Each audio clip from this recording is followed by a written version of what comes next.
name in it. I should read it again because I think it was funny.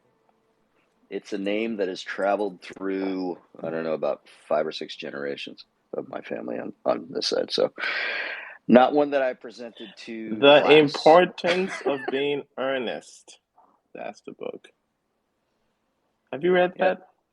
I have not, but earnest is another word for forthright, honest, things of that nature. So I try to live up to that as much as possible. Yeah, but I think the character, an actual character in there called Ernest as well. Ooh, it's Oscar Wilde. That's funny. So it's got to be good. If people don't remember it, it's possible there's this movie called Ernest Goes to Camp. I believe there was like 2 or 3 of them made.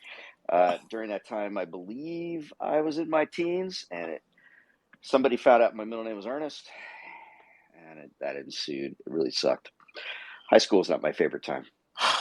Yes, this is a comedy, so I think you should read it. Okay. And then maybe that'll convince you to sell me your aqua farmer. I think I got a 4%er, man. So it's a tier below the legendary. So, which, although it's got a divining rod and what was it? A rake? I think a rake. Wait, I'm looking at it right now. A hoe. Hey, I got a hoe in there. Okay. Let's be civil on here. No name calling. Wait, so how rare is that thing? It's the one from. It's the one super just rare. Top. Epoch. Super it's rare, pal. Super rare. Vicious. So 4%er. Very suspect. Right? That's what I said. At first, I thought I got a regular one. I'm like, a fucking hoe and a divining rod. How rare could it be? What are you talking and then I looked about? it up after. This doesn't look rare at all. Well, this looks like some. It doesn't look rare. This looks like you just copy and pasted from the fucking Medium post. No, absolutely not. Purchase, my friend. How dare you? He right-clicked and saved. I'm a very skeptical person. I apologize, Blockjock. Don't take it personal. Name for that? That's okay. You didn't trigger me, it's just helpful. I'm learning. The Epoch paranoia? Is that what it is? He's got a healthy dose of skepticism in every sentence. We did one of those like personality things at work, and you're supposed to get all those kinds of feedback and whatnot, and they measure all these metrics, and then they send out like a pairwise, like you compared to this other person on these metrics. And there's one of the metrics that's just like skepticism, and it's like this bar, it's like this one line, and literally has my name on the left dot. Like the farthest mostest of skeptical is me, and then like everybody else was on the other side. And I was like, oh, this explains all of our meetings. Where someone's like, I have a great idea, and I'm like, do you? Is that a good idea? Now I know. Yeah. Some of us are just at the other end of the spectrum. Not that that's a bad thing. Come on. It was the first time I saw it visualized like that. I was like, oh, I am at the end of the line. Nice. Great. Just think if you took that test when you were like 7 or something. It lasted a lifetime. I feel like that'd be so sad. As a, I don't know, 8 or 10 or 12-year-old being like, you are this traits that we've pigeonholed you into. That'd be sad. It might be a much sharper tool than it is already. Exactly.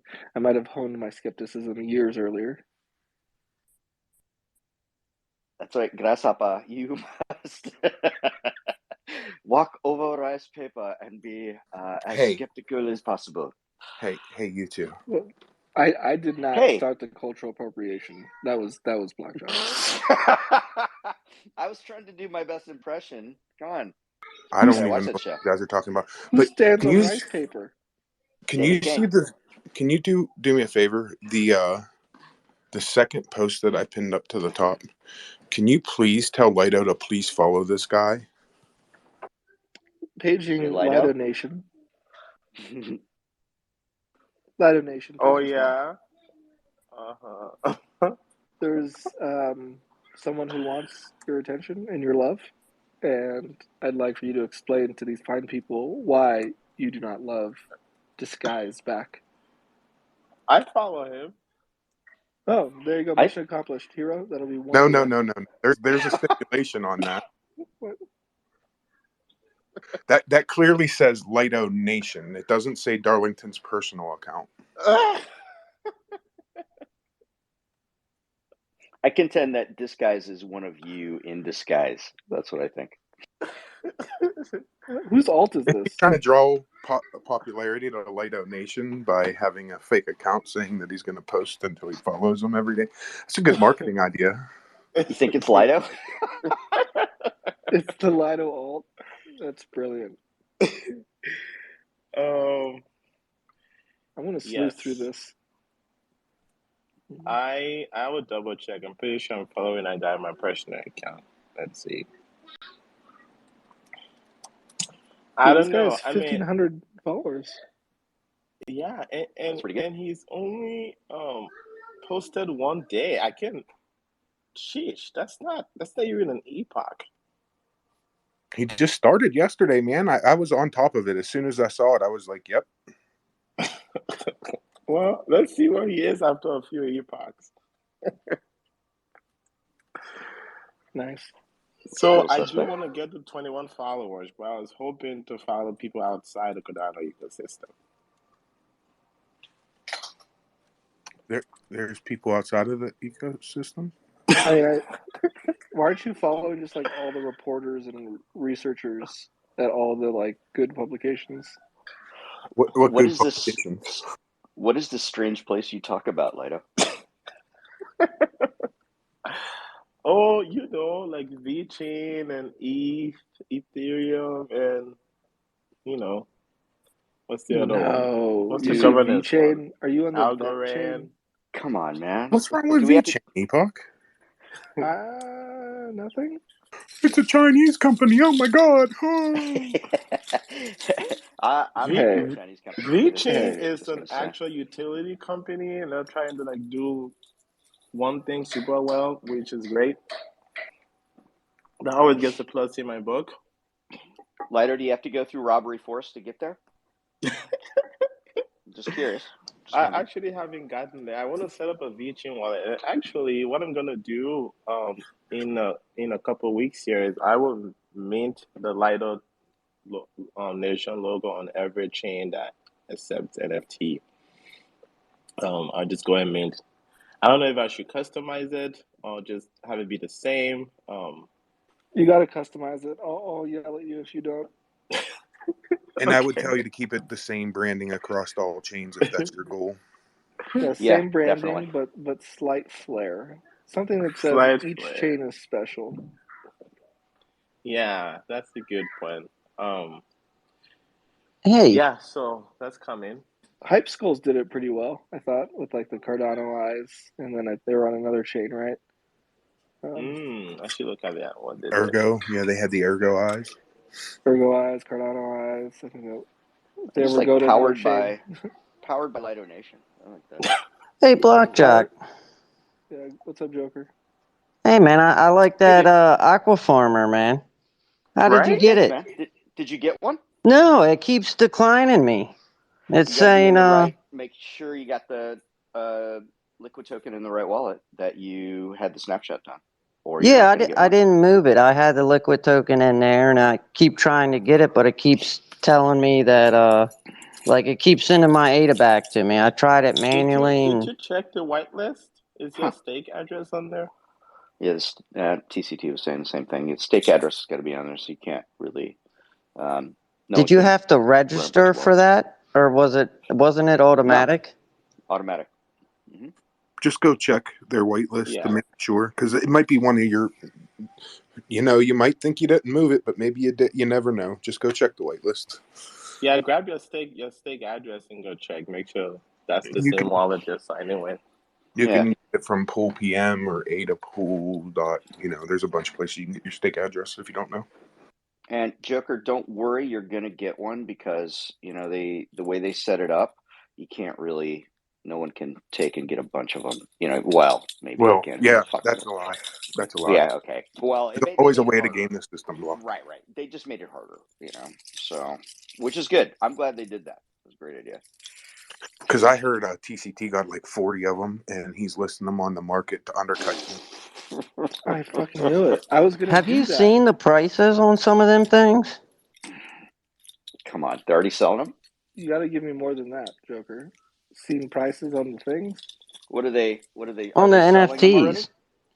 Yeah, I don't know. Like, I haven't checked JPEG store, but there's people in there, like, posting links to JPEG saying you can buy it for this much, you know? Like, one person listed one for, like, 7,000 ADA. Yeah, you could buy mine for 7,000 ADA too, and I don't even have one yet, but I'll find one to sell to you for 7,000 ADA.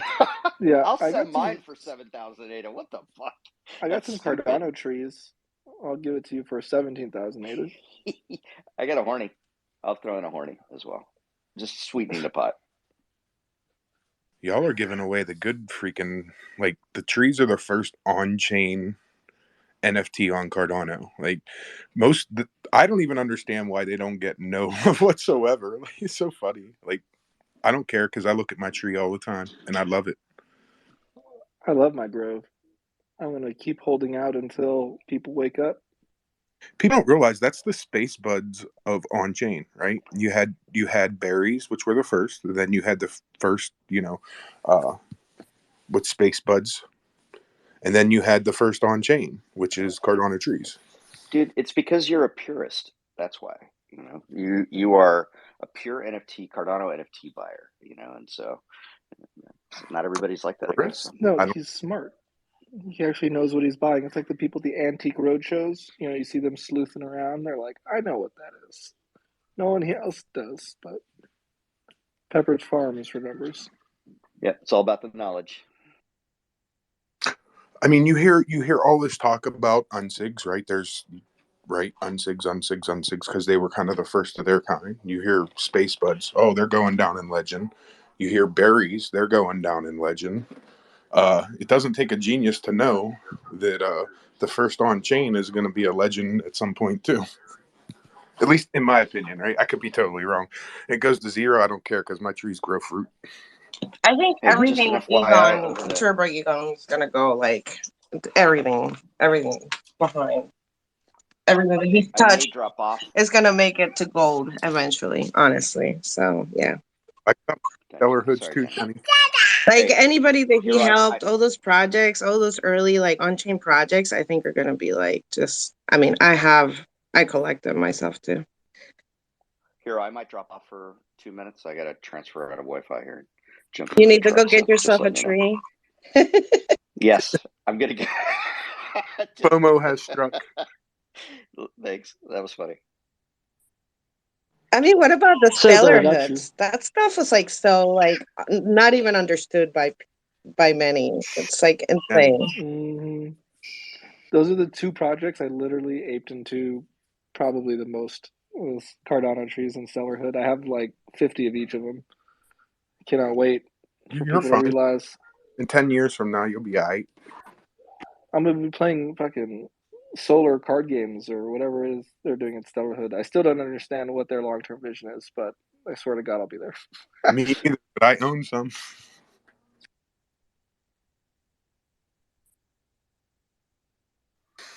I think Cardano trees was like really one of the first NFTs that I think I could honestly say that I aped into. Like, I want to say I bought like 30 or some of them. I gave a lot of them away. I think I have like 10 left. So, you want to give one more away? If you need one, Joker, I mean, I'm not like. Do you have other NFTs? Like, if you didn't have any other NFTs and you needed an NFT, I'd hook you up.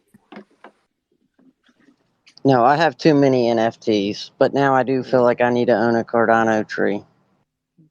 Not trying to. Everybody needs a Cardano tree. I feel like everybody really does need at least one Cardano tree. And listen, they were one of the first, they were pushing for green Cardano, right? Every time that they sold a tree, they donated funds to, I don't remember which plant a tree place, but. Veritree. Was it Veritree? Okay. Yeah. Yeah, they actually did work. They did charity. They did it all. They did it on chain. They did it first. They did so many things. I know it's a cliche to hear the word alpha, but I think you just dropped some alpha in the.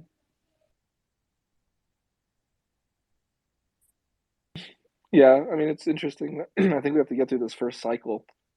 The first cycle with NFTs, and then wait for the next bull run, and things might be a little bit more interesting. The lay of the land may be different in terms of what we think are top projects, right? Look at like CryptoPunks. CryptoPunks weren't shit for years. So Or just got to give it some time. Ethereum rocks. Or Ethereum rocks, dude. I have a Cardano rock. I don't know who here knows about the Cardano rocks, but I have one. Of course. 10 grand. 10 grand for one of them rocks. That's insane. Guess you ain't getting no rocks. No moon rocks for you, Joker. I knew I should have gotten more than one. Damn.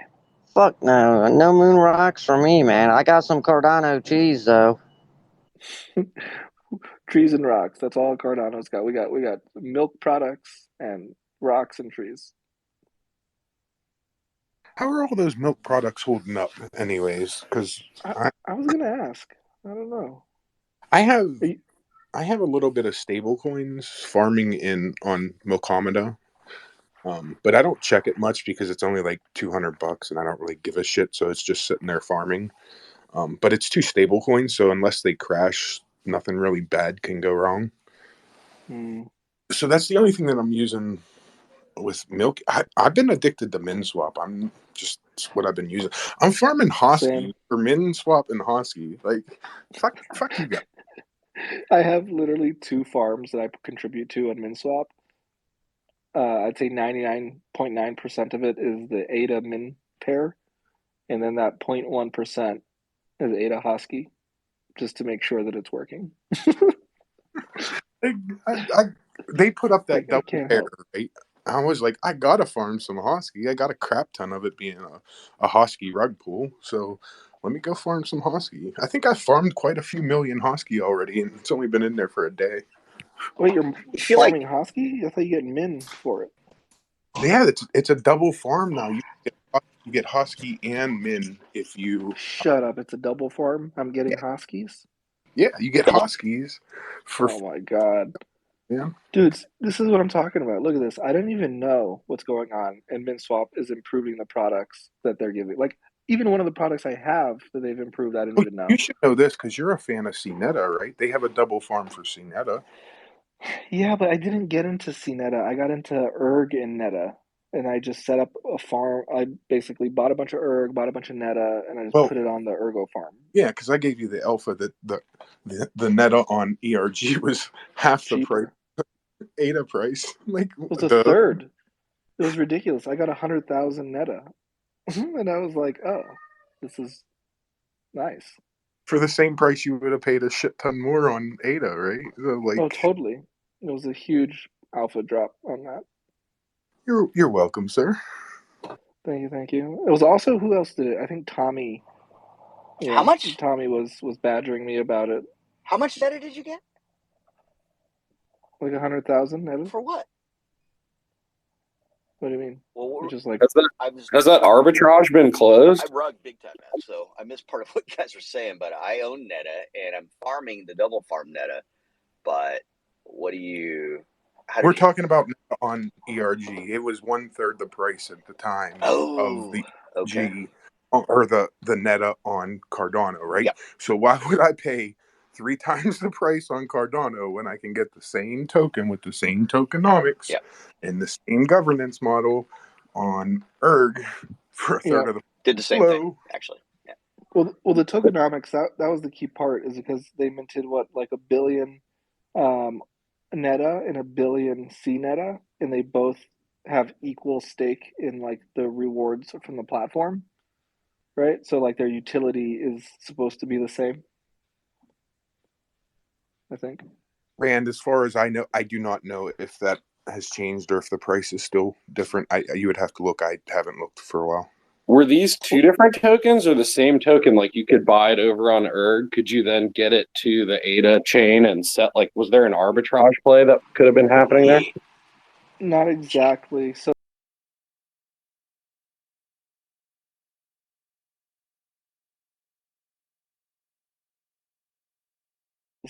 and 1 billion nettas on ERG. So it's up to them to distribute things equally, obviously, but Understood. Yeah, they were two different tokens that had different prices. right, Correct. exactly. But the same function, same function, yeah. And it was way cheaper in Argo, like way cheaper. A small correction. The team is it's a team, but it's Frosty running the show as far as the meta, CNETA, Rat BTC. Just an FYI. I still didn't catch what you said. Who's running the show? TCT is secretly running Neta? Yes, he is. He has a pseudonym called Frosty. Who's Frosty? Is that someone I should recognize? He lives in the Midwest. His actual name is Austin, and that's why it's Frosty AUS. If anybody ever sees that, I believe Toasty Drop here is coming pretty quickly. I'm not saying anything he hasn't already said to other people, so it's not like I'm doxing him or anything. Frosty, aka Austin.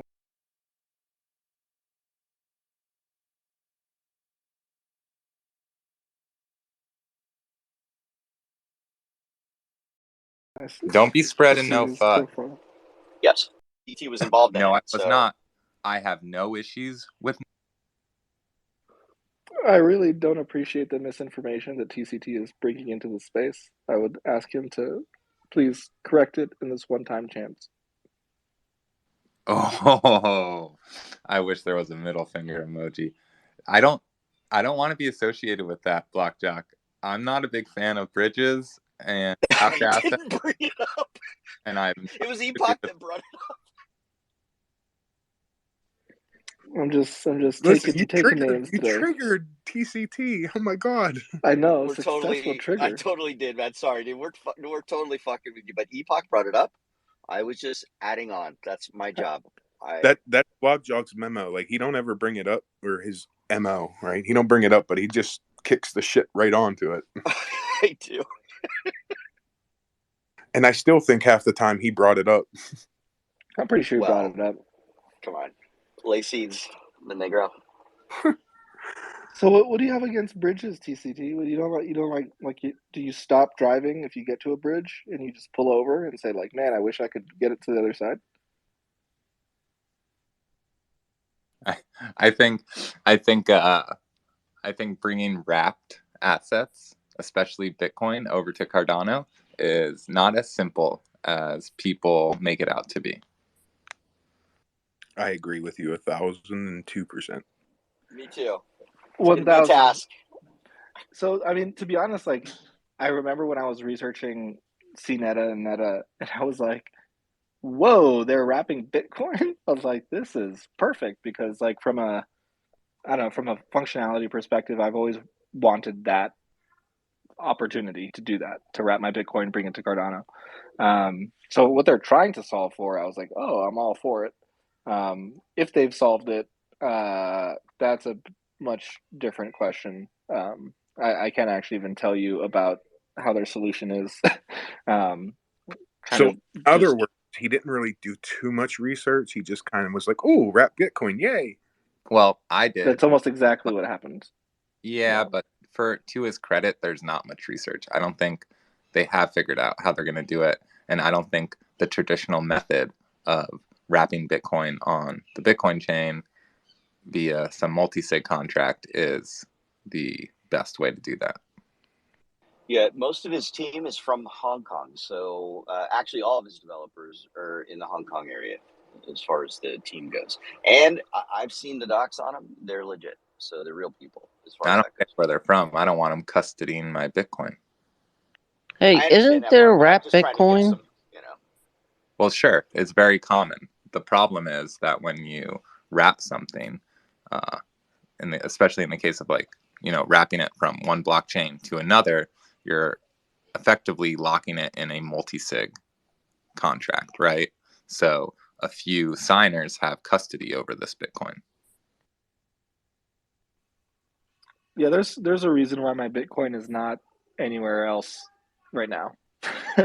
I'm still skeptical, but I'm glad to know that someone's working on it, to be honest, and I will happily hold some neta if it means I can support someone trying to solve that problem for me, to be honest. But yeah, and yeah, I'm down, and I'm really interested in all this like liquidity incentivizing they're doing, because that's, I'm not an expert, but that's how I would assume that you do it, is with like synthetics and um, having actual liquidity pools that hold the value, right? Because when you lock these assets up in a multi-sig, then that's the value, right? Like the wrapped assets on Cardano technically have no value if those real Bitcoin somehow get lost, right? Well, promotion's the key. Frosty's almost as good as Hosky at it. Look, man, he sounds like he knows Frosty, like they're BFFs. Frosty from down there in Oklahoma. He has that. I actually do know him. I'm just saying. I'm not throwing out a name like I know Clint Eastwood or something. I'm just saying. Yeah, I do know him. You were talking like you knew him, so I'm hoping. Yeah, absolutely. And had multiple conversations, and yeah, absolutely know the guy. Dude, and revive him. Let's modify the rumor. You know who I saw pop up? Vince. Look who's here. I know I invited him up so that we could change the conversation, but I didn't want to, Blockjock got a BFF, and he don't got many friends. So well, I did. It's true. I did hear that Blockjock kind of co-founded CNETA with this guy in the Midwest. So it's true. I don't know, if you're thirsty for some neta, reach out to Blockjock. I think he knows somebody. I'm writing the code. Hey guys, how are you? Part of it, Oh my God, Jenny, who's first? Is Worlds Within first, or is Yams first? Because I don't remember. Yam is first. Look at you. Vince knows the schedule. Vince. I was like, I'm being invited, but I guess I'll go up. I don't know. You can hang out. Early. Get some speaker time up here, and hang out. But I guess we're gonna talk Yams first, which is like, I hope TCT ain't leaving, because he's the one that's been up the Yam forge for a while. Mm-hmm. So. I appreciate the support. Love me some yam with brown sugar and butter. Come on. All right. Well, let's not get too ahead of ourselves. We have 1 minute before the show starts. So why don't you take that 1 minute and tweet out the show so that we get some more people in here, because we're about to learn about Yams, and then we're about to learn some things about Worlds Within, some great things being built on Cardano's Ghost Chain. Go Ghost Chain! Hell yeah! And Vince, you're definitely more than invited. I've always thought that guests we should have both guests for the full time, just so that guests can give other guests shit, and then guests can also come to the rescue of other guests. So feel free to chime in whenever, Vince. Yes, I'll do my best to have Yams rescue me, or me attempt to rescue Yams. Good. That's a strong guild. The guest guild. The guest alliance. The Yam Guild, surely. Yeah, we'll be starting the Cardano Over Coffee alumni program. Jenny is the lead. Please reach out if you have any alumni desires. Absolutely. I have a long list of seeing all you guys at Rare Bloom. So that's majority of my list, but we'll see. If I find anything else, I'll let you know. And with that, we're going to move on to our first guest. But if you are going to the Rare Bloom event and you pick up your tickets early, you can use Cardano Over Coffee code COC10 to receive 10% off of your tickets. Go to rarebloom.io today to get your tickets. TCT, what do you got your hand up for? I want to ask the first question. He's at a bridge, and he needs permission from Epoch to cross. He hasn't even introduced him. He hasn't even welcomed the guest. You can ask the guest a question before Hero says hello to the guest. Come on, TCT. This is why you're not a co-host anymore. Yam, please, before TCT raises his hand for a question, please introduce yourself and a little bit about you, how you got involved in blockchain, and what you're here to do. Yeah, I'd love to. Absolutely. Hey, everyone. Good to be on the room again. My name is actually it's Zartnaf, just in case anyone isn't quite familiar. So yeah, it's good to be here. I guess a bit of background about myself. Sure. So I discovered Cardano around 2021, and it's kind of oh, it's been an interesting journey. I guess like I'll basically sum it up, right? So I went through the typical phases of sort of like hearing about Bitcoin, and you hear about the price and sort of like, and the issue with that was you always heard about the price action of Bitcoin and never the utility. But once I actually delved in and did the research, whew, like there was just no stepping back. At that point, you pretty much go through the phase of sort of annoying your family members, going, "This is going to change the world," la da da, and then eventually you land on like Ethereum. And Ethereum's an interesting. It's basically just Bitcoin, but the next step. But it becomes very obvious if you're not sort of being biased that this does have a lot of drawbacks and it does have a lot of issues. And then eventually I discovered that whiteboard video with Charles, and I was hooked. That man had me from the day he said inclusive accountability. I almost kind of nickname him inclusive accountability man. So that's a bit of background about me. Awesome. And what are you here to do? Yeah, so I'm here to talk about Yamfore, which is a protocol that I'm currently developing with a small group of people. So my real name is actually Brandon. So it's actually displayed on the website. So I believe the term is doxed myself, or it doesn't sound, but you know my identity is out there. But I'm here to talk about I'm here to talk about the lending protocol, Yamfore. So basically, it's I guess I'll start at the very start. So Yamfore is a decentralized non-custodial lending protocol. What differentiates Yamfore though is we're calling it a CBLP, so community-backed lending protocol. I'll sort of go into the details about that a bit later on. But essentially, Yamfore differentiates itself by offering crypto-backed loans with no liquidation risk, no margin calls, no interest repayments, and indefinite loan terms. Now, now, typically speaking, the first question I sort of hear about that is sort of like, you know, who would provide those loan terms that's quite favorable? Like, who's going to be supplying this liquidity to the protocol? And the thing is, the protocol actually doesn't take any sort of like external liquidity. So users can't provide liquidity. It's simply from users simply borrow from the protocol. So the protocol actually contains two treasuries, a stablecoin treasury and a liquidity treasury.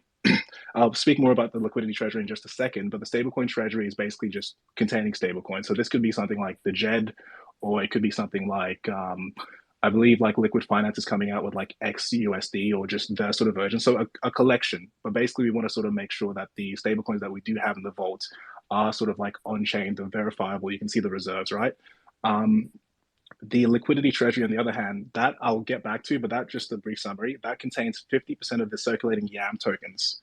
And that sort of I guess basically the third question after that is why, like outside of what's it called, so why don't we accept like outside liquidity essentially for this protocol, right? So I do apologize, I'm sort of a bit all over the place, but the reason that we don't accept outside liquidity is typically when a user provides liquidity, you have a bit of a time constraint. You have maybe you also have to sort of provide like interest repayments of some sort. So you're very limited. Like the terms can't be as favorable. You can't sort of have this sort of notion of like, oh, you can pay back whenever and it's completely fine.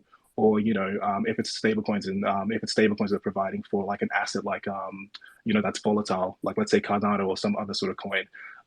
There's you know margin calls, liquidity has to be liquidation risk has to sort of be present because you want to provide you want to provide the lender the capital back in full with you know interest. So that's kind of like why we've gone for this like really weird unusual direction.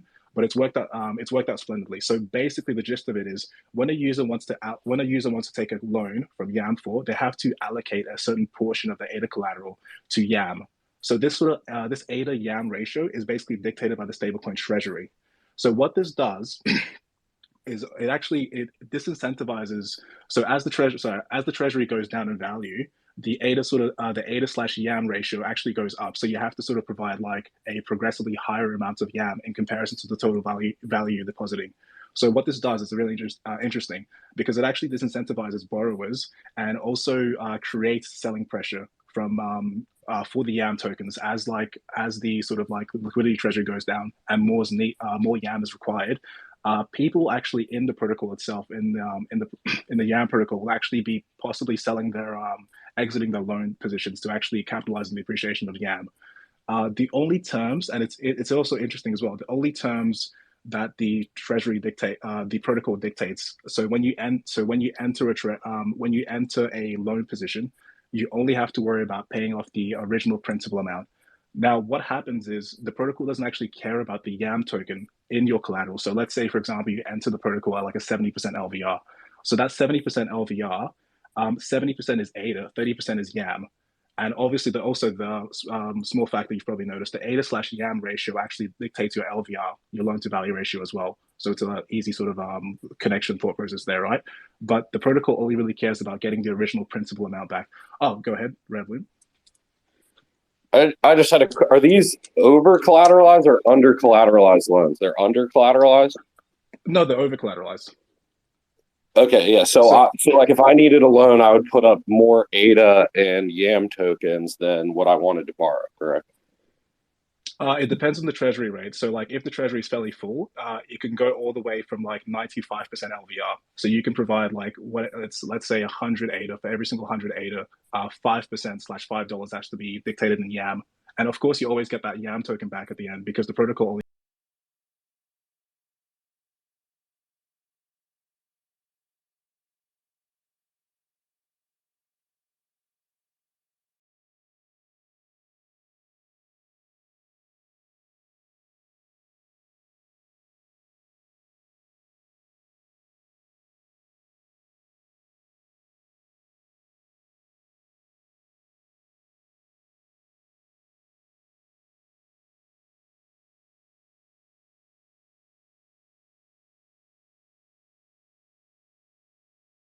interesting because you can also pay your so say for example you have like a multi-year bear market, right?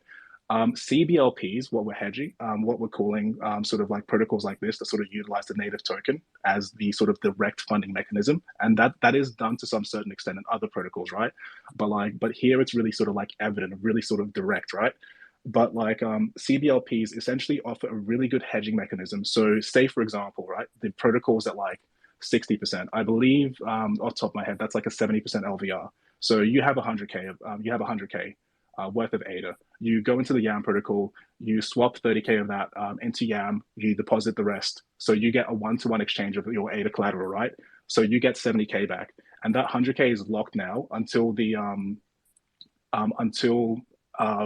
original sort of like borrowed principal, until your ADA deposit, your ADA collateral is at the original principal amount. So this can be from just price appreciation, or this can be it's a static amount, by the way. So of course it doesn't go up with interest payments or anything. It's just the originally borrowed amount. So that's it. And obviously you just have to make sure that your staking rewards, which is it's the way the protocol generally sort of accumulates capital, right? You just have to make sure that you're actually getting payments every epoch.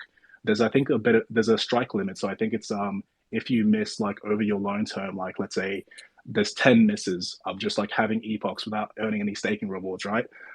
Then in that case, you don't get liquidated, but the protocol closes your position. So what the protocol does in that case, it just basically waits for it basically just sends you back your YAM tokens and just waits for the ADA collateral to get back to snuff, get back to the originally lent principal amount, and then just puts that back into the exchanges that back into the to stable coins to resupply the vault and lend out again. So you don't actually, there's basically nothing you can do to get liquidated. The only risk with CBLPs from the user perspective / borrower in this case is what is that YAM ratio?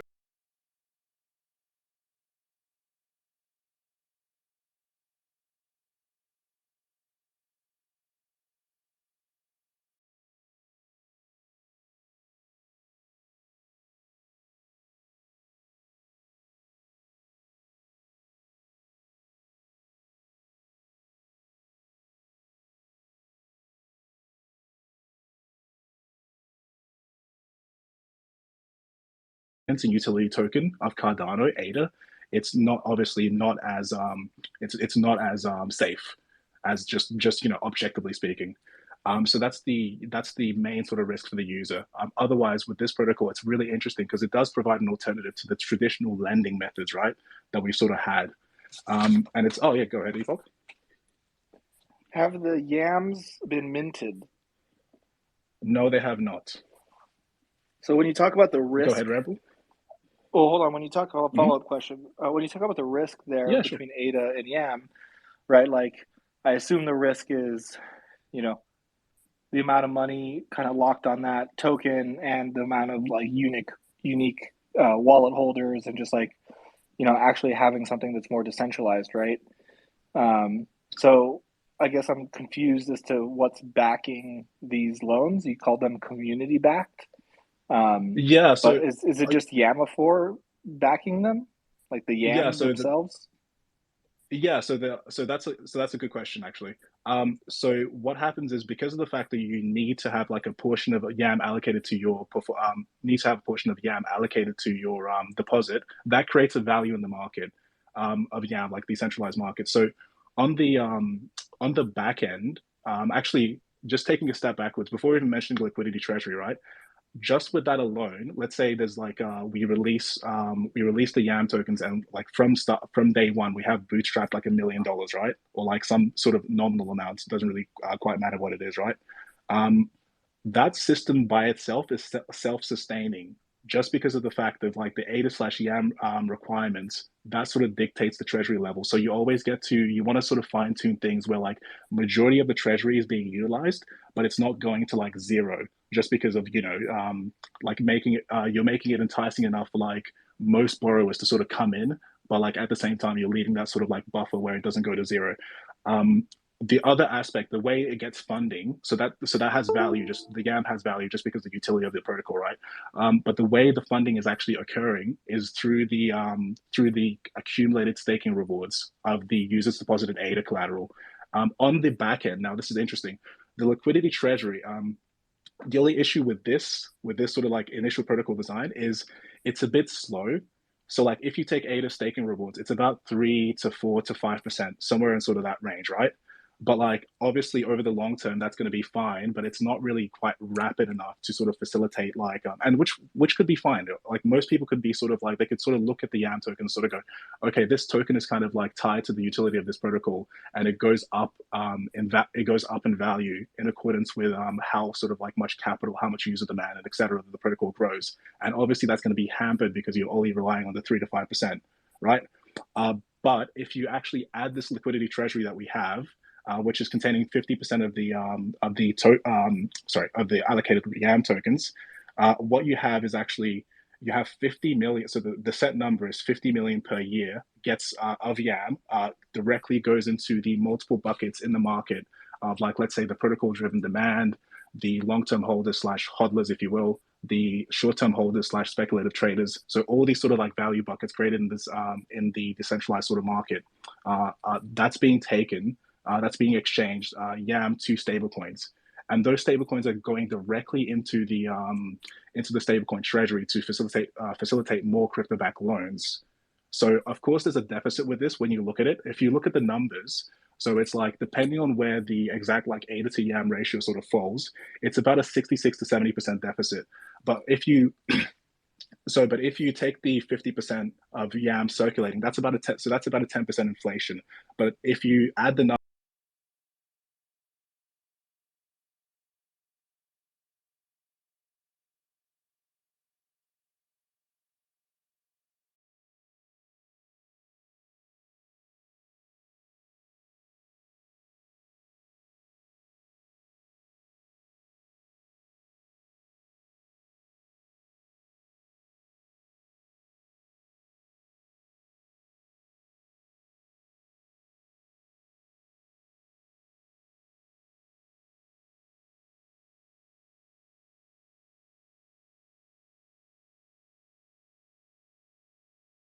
Appreciate it. Yeah, I'm not sure I followed that 100, but definitely no, it's interesting, and you've thought a lot about it. So I appreciate the insight. Where can I yeah, of read course. more about that? Yeah, we've got a light paper up. So I'm not the most articulate person, as you can probably tell. Like I'm sort of going here and there, but like But yeah, we have an official white paper that sort of like brings out all the like every single aspect is covered, so you can get a really sort of nice overview. And it's just the fact of like when you look at Yamfore, really like there's nothing inherently special about it. And when I say that, I mean like in the best way. So we're actually taking what's tried and true in other sort of like, let's say, compound or Aves, right? And we're just simplifying things and sort of like constructing it in a way, especially with this on Cardano, because you can only really do this on Cardano, just with the fact that staking rewards aren't locked, they aren't custodial, and you can have smart contracts. You can have smart contracts facilitating the collection of those, right? So if you look at like, let's say, liquidity providers on a typical sort of like lending protocol, they would be the users. In this case, you have the liquidity treasury doing that.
The protocol driven demand that might go down. You might have people with like, let's say, ADA and YAM in the product as a loan, and they might sort of decide, okay, this is a bit too risky. I want to move from like, I want to sell my YAM, so I'm just going to pay off my ADA collateral. When I say pay off, I mean just like the ADA, just if the ADA collateral is at a deficit from the originally borrowed principal amount, that's all it is. That's all you pay, of course. You just have to sort of supply that extra ADA to make up, or or if the ADA is already at the principal amount or like over, obviously they can end their loan term and just get the difference, collect the difference, right? So that in that case, people might sort of leave their loan positions to sell off their YAM token because it's an altcoin, so you want to stick to the main big boys. So whether that's ADA, whether that's going to stable coins, etc. The same sort of effect happening for like long-term holders, as well as like short-term holders and speculators, right? They might sort of move away. So you'll find a deficit in the price of you'll find a deficit in the market. So the price of YAM will go down, as well as the fact of the collected staking rewards as well, because ADA is dropping in value, so that goes down as well. But in that case, what you actually have is you have more competitive lending rates because because the protocol's treasury is actually freeing up. So that's interesting. So you actually get a bit of a deficit in the price of, you get a deficit in the price of YAM, obviously a lot more than ADA, just because altcoin tends to bleed against ADA. It's common here, it's common in Ethereum, it's common really anywhere else. YAM's no exception, of course. But you actually get improved lending rates in that case. Like you actually get a nicer sort of like ADA to YAM ratio. Or what I think will happen, the complete opposite is YAM will actually do better because because CBLPs are a better hedging mechanic. Because if you think, for example, if the protocol is like 60% and you have a 70% LVR, you could put 100K in there, get 70K back. Obviously, that 100K is now split between 30% YAM, 70% ADA. Then put the 70K back in there, and then get 49K back, and then all of a sudden you have 170K worth of exposure, and you have 50K worth of cash.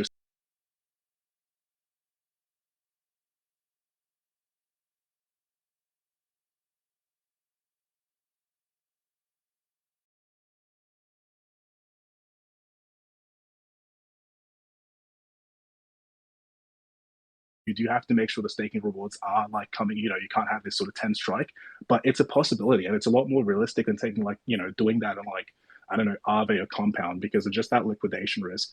So it's Yamfore in many ways is just sort of like providing like a passive alternative.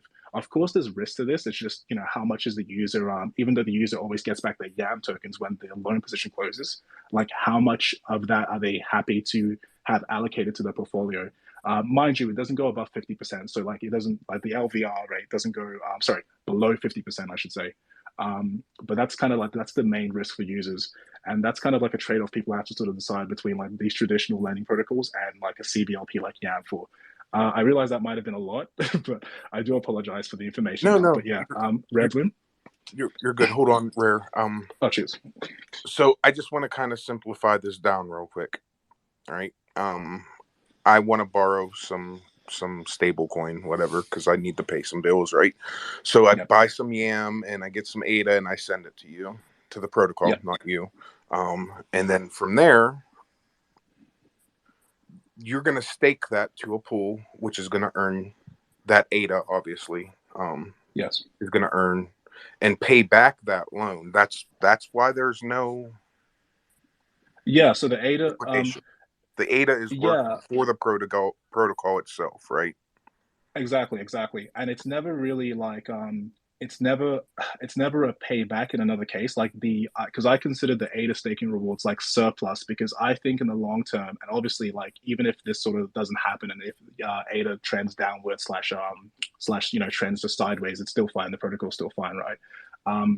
But like it's just the protocol just asks for your ADA collateral just to be at the principal amount that it originally lent you, and that's it. So it's not really, when you say payback, it's accurate, sure, but that's pretty much it. But yeah, that's the general gist. Absolutely. Yeah. So that just kind of simplifies it down. I think that's a very interesting concept. I don't know anybody else that's working on anything like that. But go ahead, Ripple. Sorry. Yeah, no, it's definitely an interesting concept, and I'm glad you smoothed that over. My smooth brain I was all over the place there. I was just trying to figure out what the exact process is. So if I have like 100K, I need to buy $30,000 in Yam tokens with it. It could be less. It depends on the stablecoin level, but yeah, it's usually somewhere 50% LVR to 95% LVR. Okay. Then I can take out a loan for somewhere around $70,000 in US stable tokens. Yes. And then what happens if my collateral ADA and collateral of ADA and Yam tokens drops down to like, say, $25,000 in value? Nothing. You guys just cruise on. Yeah, the protocol is meant for is meant for borrowers. Here's the kind of the way to, I think, to simplify that, Rare. Because that ADA is going to be staked to a pool, it's going to earn funds. As long as it's earning funds and you don't get 10 strikes, then you're fine, because it's that funds that you put into the protocol is actually earning the protocol money. Got it. I got that. And those funds go directly to all the rewards go. So when you're making this loan, you put up your collateral, you're giving up your ADA rewards to the protocol until you basically pay your loan off. Yeah, you're giving up, or on like exit your loan, like when if your principal, if your ADA collateral is at the value or more than the originally lent principal. Of course, the user always just keep the difference. So like if ADA 10x's, the protocol always just strictly takes back the value, what it lent essentially, and that's it. It's interesting, definitely very interesting. Yeah, and also the staking. So the staking rewards, right? The earned staking rewards, they go directly. Actually, they get exchanged to stablecoins to refuel the stablecoin treasury, and it's this sort of like supply and demand mechanism where eventually, like the ADA to Yam ratio, the ADA to Yam ratio basically dictate, or at least it should dictate, right? Like if it's done properly, it should essentially lend out majority of the capital in the stablecoin treasury without going to zero. So you want to sort of like keep that sort of like close to, let's say 15% left, because 15% is like, it's too expensive. Like, at that point, the protocol is like saying, hey, it needs to be like, I don't know, 50-50, like 50% ADA, 50% Yam, or like something very high like that. But yeah, Sean, go ahead. Yeah, so I think like one of the things that's really to introduce myself, I'm one of the developers working on Yamfore.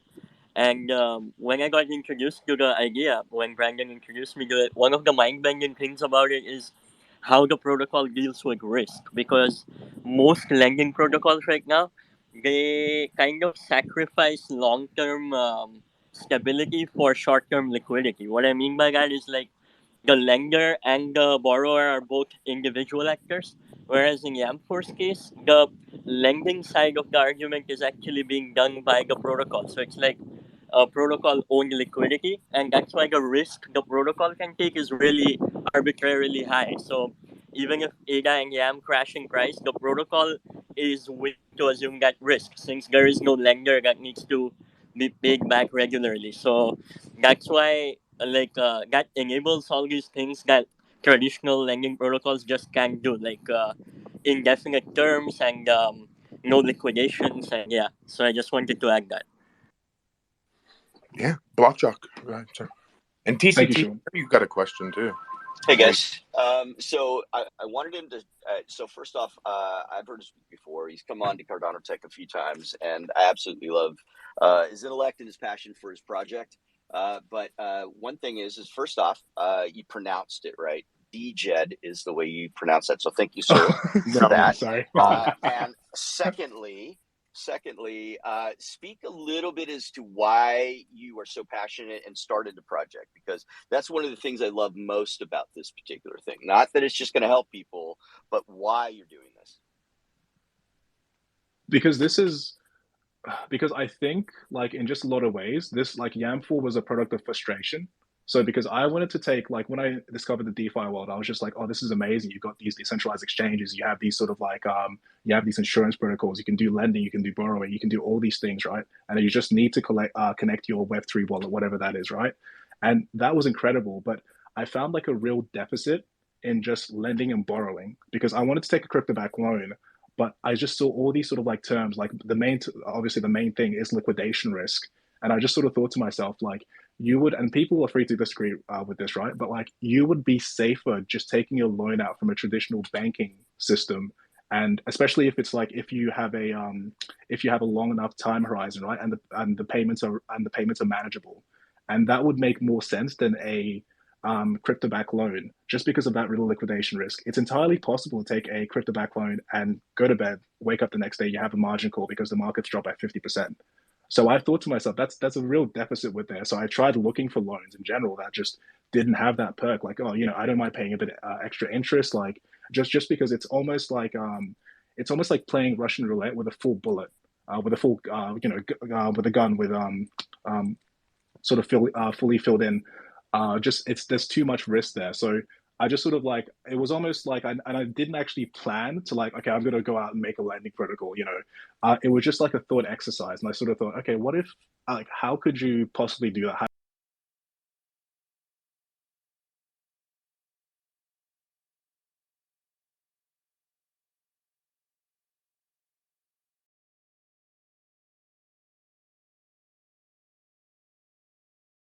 Sort of like if you can have that as sort of like the payment, and then if you can just have a protocol that just basically just kind of ties its basically holds the ankle of like ADA, because Yamfore doesn't really offer anything per se, anything outside the value of offering very competitive crypto-backed loans.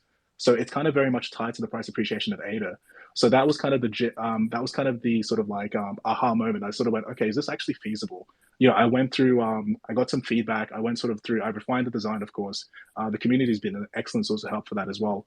I wrote the initial white paper. I got some very good reviews there. And, we're here today, but I would just sort of like sum it up as just like, it's a product of frustration, and it's more of just like a, why not? Like, why can't we? Because I think like a lot of people here are, we're DeFi, we're financial pioneers, so it's kind of like liquid finance. Liquid finance thinks you can have multiple sources of sustainable yield streams when you're providing liquidity to a lending protocol. They're doing the crazy. They're doing that. That's crazy. That's amazing. They're actually doing it. Maladex, Genius Yield, they think you can actually you can have this sort of like order book / AMM hybrid where you can sort of like really reduce the liquidity, the impermanent loss, or like completely eliminate it. They're doing the impossible. Why can't we have crypto-backed loans without liquidation risk, no margin calls, and interest free with indefinite loan terms? I say we can, and I say we can on Cardano just because it's actually built by in many ways you're standing on the shoulder of giants. Jenny. Thanks, man. Jenny. I'm so sorry. I'm so sorry. What were you typing? A manifesto? Was it was your Jenny? It sounded loud, right? And it was actually regarding this. It's very interesting. I'm learning a lot, by the way.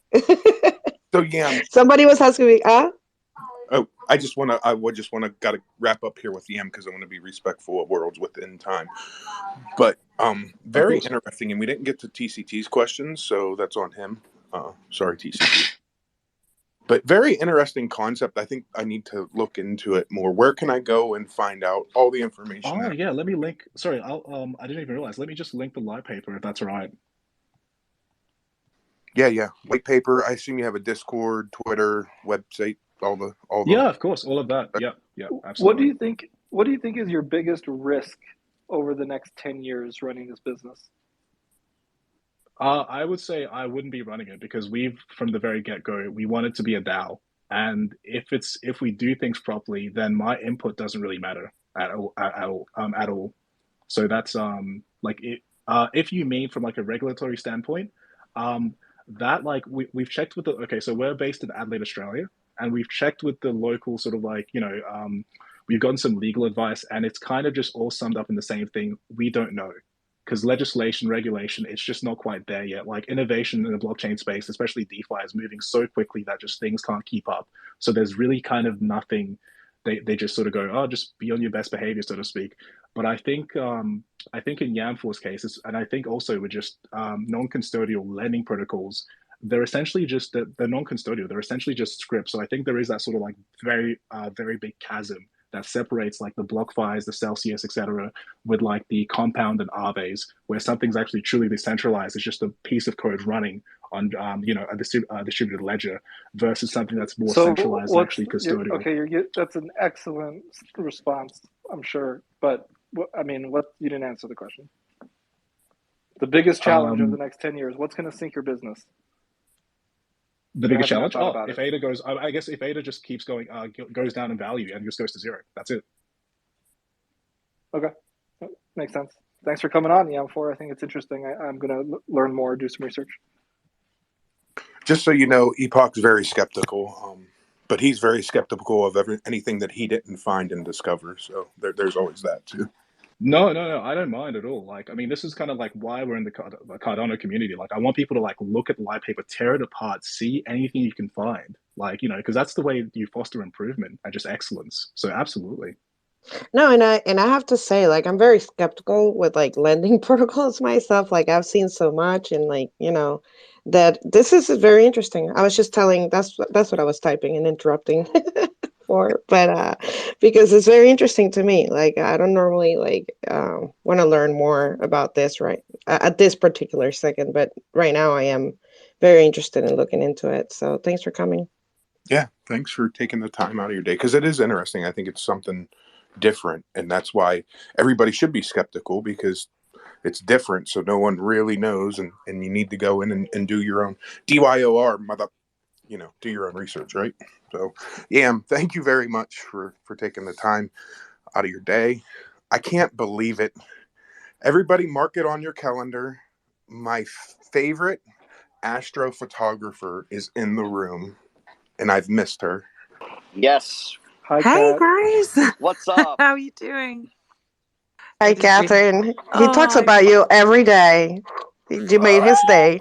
I am so glad I'm here, guys. And yeah, I have super exciting news as well. I just set a date because Ian and I are getting married. I know this is unrelated to Cardano Over Coffee, but I'm just so excited. Congratulations. That's awesome. Whoa, that's awesome. Is the wedding happening on Cardano Over Coffee? Is it happening? No, I hope not. Come on, that would be amazing. Yeah. We're going to do it live on Cardano Over Coffee, I am kidding, of course. But yeah, it's good to be here and it's good to be with you guys. And obviously, I mean, this Ghost Date chain is still going, so good for you. Yeah, the Ghost chain's still pumping every day. Dude. 9 months on the 18th, Cat, that me and Epoch have been doing this. 9 months. Wow. Good on you guys. And honestly, like, having watched from a distance all of the stuff going on with, Terracoin and USDT, and all of that stuff. And then, it's really made me think that truthfully, the coins that are going to succeed long term are ones that have got practical, real usability. And it ain't Sol, no offense. They just saw the dangers of I don't want to start a massive debate, but we just saw the dangers of having VC-backed coins that aren't decentralized and the importance of decentralization. And man, I'm so glad that I'm involved with Cardano, because for me, it's just got such good functionality, even just listening to Yamfore, right? Or any of the other things, the practical application is there. And I think that's a long-term thing. It's like watching all these things go from boom to bust, because they're all about pumps and dumps. And rather than actually something that's useful. Yeah, I've been thinking about that a lot recently. But anyway, it's good to see you guys. I've missed you. Yeah, we missed you. Can we get a date? Yeah, when's the date? It's soon, 23rd of July. Oh my God, that's awesome! Congratulations. When are you getting married close to home, or I know you've been traveling and moving, so I am getting married in Bambalamba, or Alabama, as I like to call it. And I'm just super small elope. Just Ian's parents and my parents and brothers and sisters are coming along, and then we're just doing everything else on Zoom to make it. It's a bit weird, but we'll do a big party in a year's time because it's a short turnaround time. But I'm just stoked. I don't know. I'm so happy for you. Love is lovely, you know what I mean? It's great. Congratulations. So I think you were around as a co-host then, Catherine, when Worlds Within was just coming out, and we got Vince here. And dude, that's super exciting. Yeah, I was around during then. So this is cool. Wait to hear what he got going on. I know you've probably been kind of out of the loop because you're busy and getting married, but Vince, Worlds Within, please fill Catherine in. She's missed a lot. Dude, what's been going on? Hey, how's it going? How's everyone doing? Hi, Vince. It definitely has been a long time since I've talked about worlds and spaces. Last time I talked, we were just in the process of releasing our own marketplace. These days we have been working consistently, and we're kind of proud of where we're at currently. The first place that I would like to start is if you check out our website, play.worldswithin.io, we have a working demo up where it's you can go check out your worlds in a planetary system. We decided that eventually we wanted to stop waiting and promising that we would build this application for people, right? We want to actually get it into people's hands. And so as of right now, we have been building onto this application, and we have our explorers that we've just recently released, and we're adding those to the application as well. And then we have our demo where users will be able to go and select the items from their wallet and place it into the scene, similar to majority of the other competitive metaverses that are out there currently on Ethereum that allow that. And for us in particular, we want to make it so that when people are accessing our platform, they're going to, one, be able to communicate with their friends and have a messaging system that's built in, and two, have their own creative spaces to put up the NFTs that they like and decorate their rooms however they want.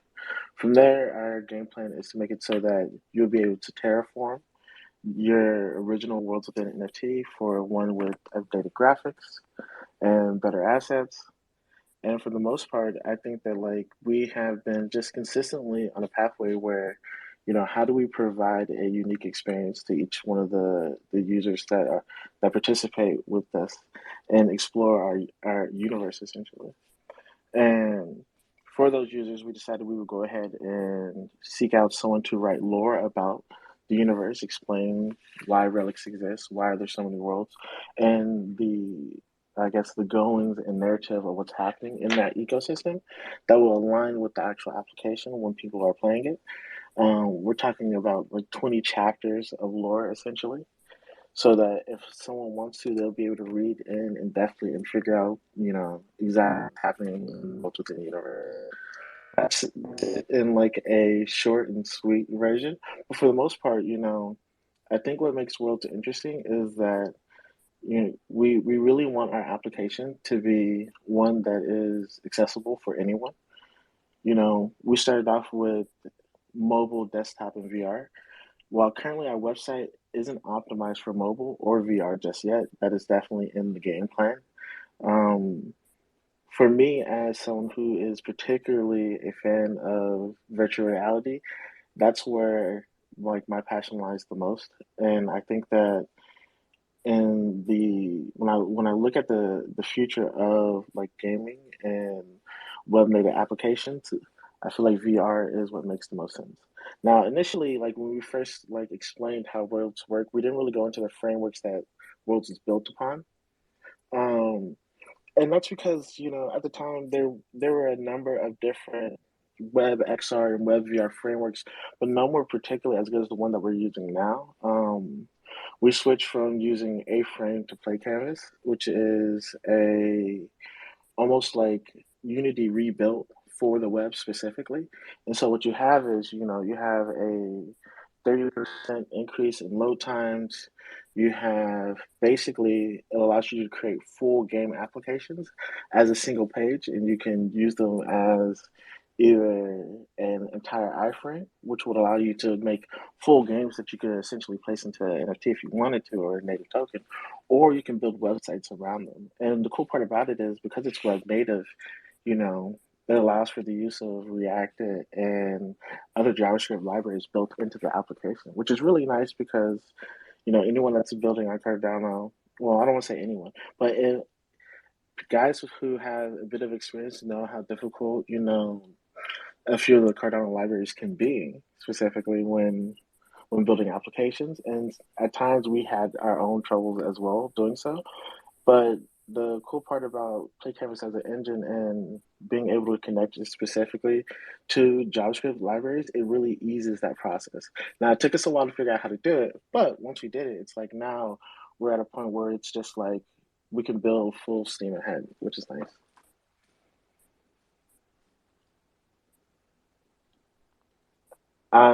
That's awesome, man. Like, I don't even know where to like start because you guys have been doing so much. I know you have the live mint for the explorers going on right now, correct? Public mint is live.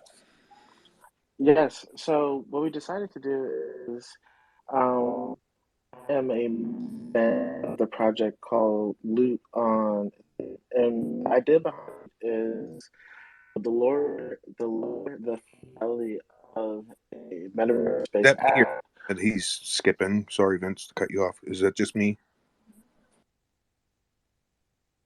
No, he's rugging for me too.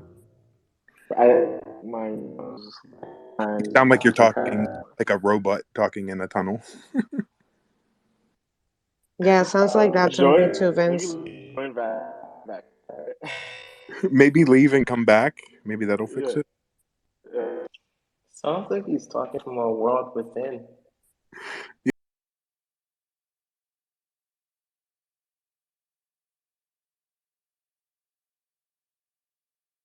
That's amazing. Cardano Over Coffee, where you can dematerialize into your world. Wait, you know that scene in The Matrix where they got that like silver fluid and they go, "Ugh!" That's what it is. Oh my god! Kidding. That's it, Kat. You're right.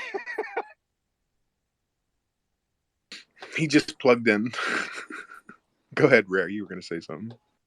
I was just going to say I did get a chance to go down and meet Vince and Cinnabon and Riley down in Texas and had a great time learning about what he's building down there. And Worlds Within definitely seems amazing. And I wanted to ask him if he was going to come to Consensus, if I'll be seeing him there as well here in like a couple weeks.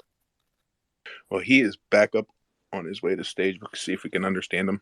Wait a minute. Cinnamon Bun said Consensus is like this Saturday. That's what he's telling me. No. Sin? Come on, man. Consensus is June 8th through the 12th. Yeah, 8th. I'm totally playing with him. He corrected me 4 times yesterday on every single date that I had wrong. which is absolutely amazing. So I decided I'm keeping Cinnamon Bun along with me wherever I go from now on. Vince, say something, my friend. Do I still sound like a robot? No, you sound great. Fantastic. I heard the first part of what Rare Bloom / Rand was saying. Rand, how's it going?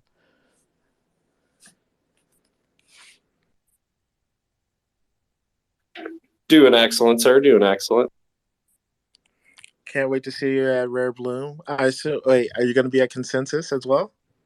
Yeah, absolutely. That's what I was asking. I was going to see if you're going to be at Consensus. Absolutely. Definitely going to be in Consensus. It's literally like a 3-hour drive away. So yes, I'll be at Consensus. For anyone that wants to talk Worlds and hang out and talk Cardano, I will be there. And I can't wait. Nice. And I was saying while you were away, dude, it was a great meeting down when I had the trip down to Texas, and you're definitely building something awesome. So I appreciate the hospitality you showed me. Likewise, Rand. I really appreciate your input. So we had a chance. I had a chance to show Rand and Cardano Robin and a few other some of the stuff that we have been working on, and at the time it was just like in its most basic form. But now it's some of the stuff is live on the website, so that if you have a Worlds in a Shelly era wallet with a DApp connector, then you can go check it out. So definitely. So, just so everybody knows, there is only one of all the world. How many Worlds Within are there, Vince, that sold? There are 13,000. 13,000. There is only one of one that only has this relic twice. And guess who pulled that son of a bitch from the mint? That's right, Hero. I guess we're gonna have to say you, right? Here he goes. Jeez, bragger. God, it's the only mint that I've ever pulled a really, really good. My luck is usually so horrible. How much serum do you have, Hero? I want to know. A lot. You have a lot of serum. Okay. I own a lot of Worlds Within. So to kind of explain the explorers, So guys, I'm a massive fan of a project called Loot. And the general idea is that, the lower the fidelity of a metaverse based asset, the more creative the users can be when using it. And so instead of having these extremely high fidelity items, what they do is they would they'll give you the names, a list of names of what the items were. And with that list of names, other people can go and create, their representation or that what they felt like that item looked like. We see this all the time, right? Where it's like I remember seeing someone who had a Cardano bit, and then they drew a what they felt like their Cardano bit looked like, right? And so for me in particular, I think that is a fantastic way of doing avatar representation and how people represent themselves online when considering like profile pictures. So we decided to start with our Explorer set so people can have a user that they identify with while using Worlds. And so as we built this application and we've been doing multiplayer testing for a good bit now, we want to make sure they'll be able to have something to represent themselves, even if it didn't have if initially it didn't have the full 3D avatar, which we've been working on for a while, but we want to make sure it's like, let's give you a narrative and a storyline and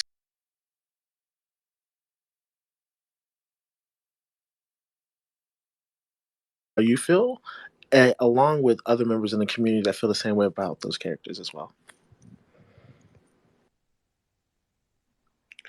So you said Hey Vince, are they like is the policy open, remains open, or do they close eventually, or how does that work? Because I know you said that you're gonna have explorers for guests.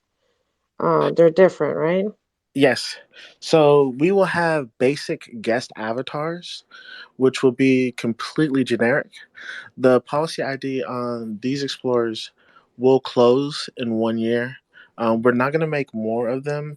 The general idea is this, right? Like, I'm super big on interoperability, and so the cool thing about the engine that we're building in is that, there's already live demos of people going from, crypto voxels into play canvas scenes, and there's already live demos of people using, Ready Player Me avatars and going traversing different scenes as well.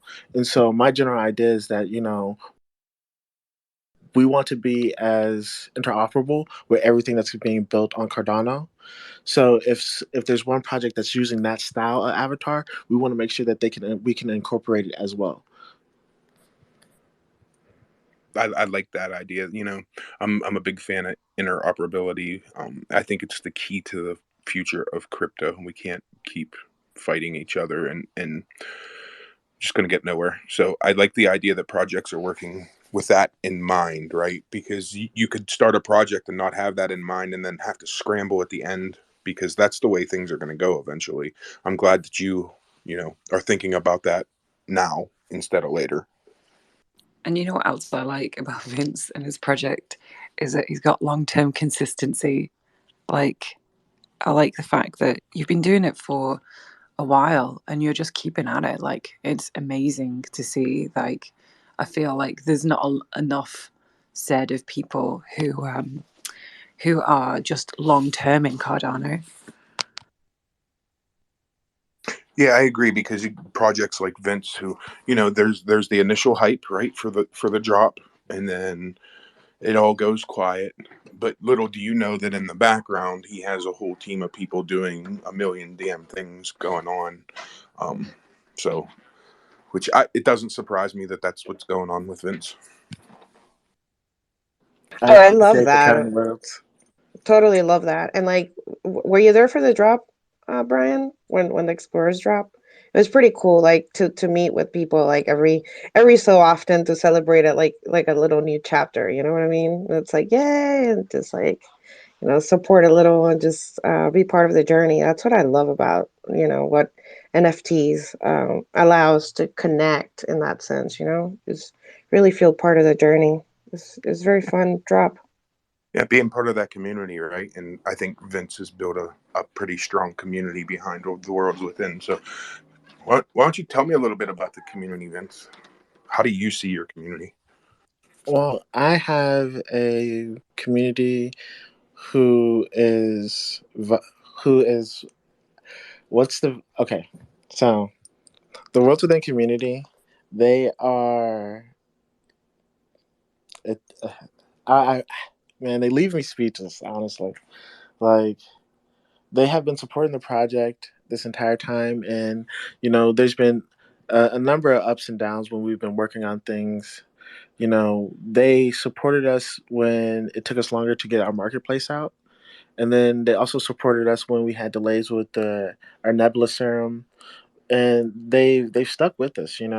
That's that's the thing. It's like I see like our community and how they talk about the project, and it's like I don't want to let them down. Like, that's why I go back and, like, each day I'm working towards the specific goal each time, is because I see the community members and the love for the project and how they look into the details of what we're building, and it makes me want to add more details into the items. And just like that for me is everything. Like, I really can't explain it. Yeah, But one thing I will say this though. I feel like I can do better for them. We didn't have a lot of community based events and AMAs, and like going forward, that is our goal. It's like, okay, now that we have this community that's there and believes in this project, it's like, how do we grow and go on this journey together? And I guess some of the onus of that is on me. I was very visible, like, last year and the first part of this year, and then, like, I kind of, like, went away to just focus directly on, like, trying to build utility for the project. But really, what I should have done is I should have taken the community with me on that journey so they could see it as well. Yeah, but even if that was, a mistake, and not saying that it was, you've learned from it and you've grown from it. So was it a mistake, even if it was? I think that you're absolutely right. I have definitely learned from it, and I want to make sure that the community knows that like now it's going to be a regular, like there'll never be an extended period of time where I'm not actively discussing the project and not actively you know there or having their back the same way that they have mine. And as a creative, sometimes it can be really difficult when you're trying to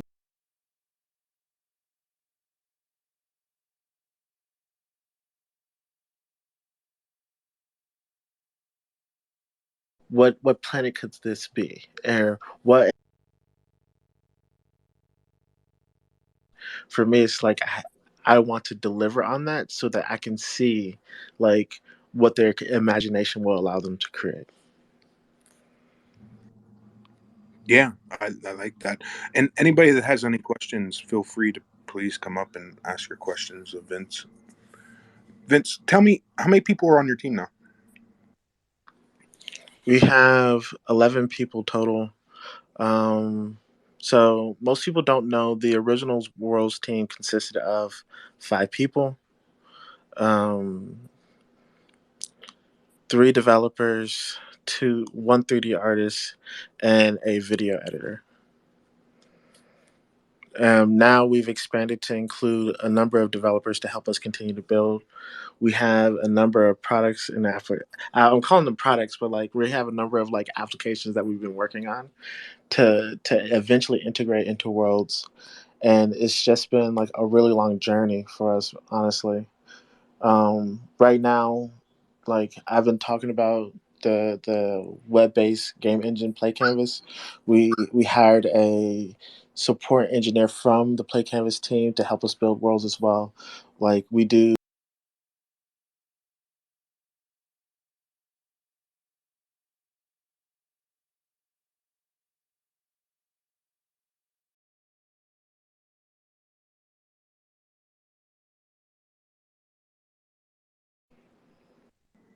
Absolutely. TCT, Jenny, anybody? Questions? Block, Catherine, Lido,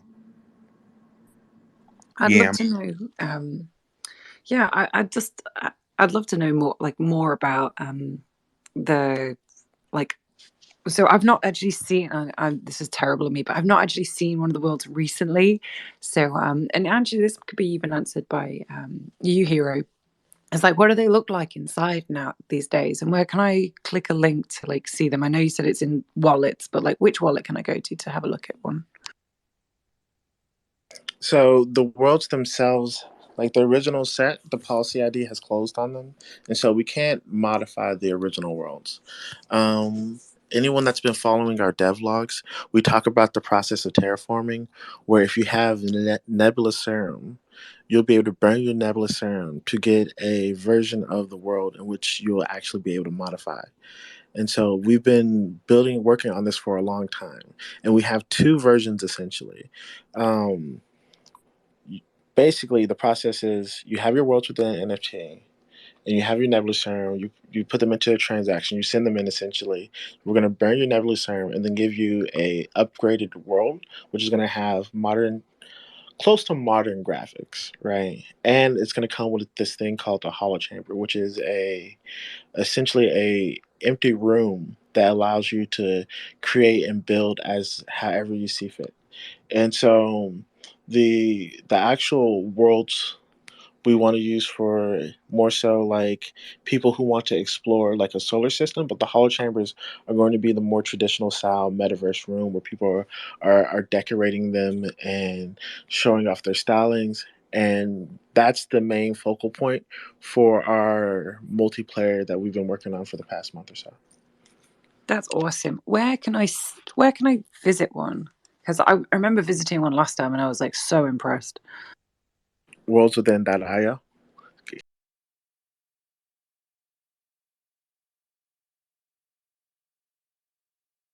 head over to the website.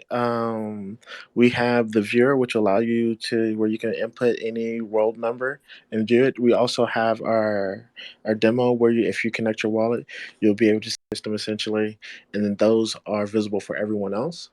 But once we have that settled, then we'll be set to like offer our Holler Chambers and finally start with our multiplayer. So yeah. Nice. That's super cool. I saw Hero has tagged, like pinned the post with a link. Hero, what world is it that I've got to look at that's like the one that you're most proud of? I will send you a link. Ooh, exciting. I also pinned to the top the explorers that you can purchase now for your worlds within. The public mint is live. It has the link to that and an example of I believe pretty badass NFT if you ask me. Can you still like get it for cheaper if you have serum? You can still do that? Absolutely. Okay. So one of the main reasons we gave out Nebula Serum was because we wanted to reward people who believed in Worlds Within early on, and so we gave out. I want to say we created 20,000 Nebula Serum and airdropped 13,000 just to the community members, and from there, basically you can either choose to buy a Worlds Within NFT like outright in ADA, or you can choose to use Nebula Serum. And basically, the NFT is 10 ADA plus one Nebula Serum, or you can pay 60 ADA for one. Most people who are a part of the project and have been a part of it, they're taking it as an opportunity to use the Nebula Serum. I will warn them, we're building a number of things that you'll be able to get at a discount with Nebula Serum, though.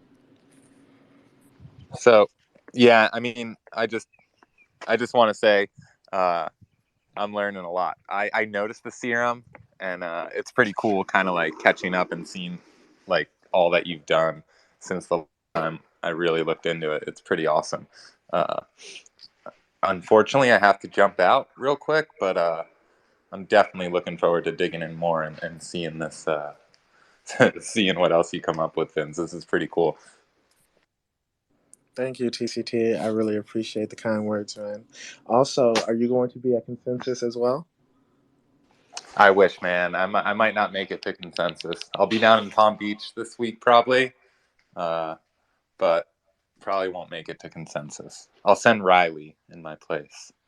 No worries. He told me about it, man. He told me, and so I'm excited to see him again. Riley's definitely good people, and yeah, man, I can't wait to hang out with a number of the community members and meet a lot of new faces that are going to be out there.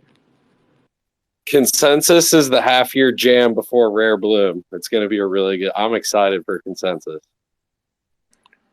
Consensus Mensis. I'm excited for Rare Bloom. Yeah, me too. And I'm stoked that Worlds Within is on our ecosystem, and the passion he has about his community is very obvious, and how hard he's working on a daily basis is very obvious as well. So stoked that you're in our ecosystem, man. Thank you for that.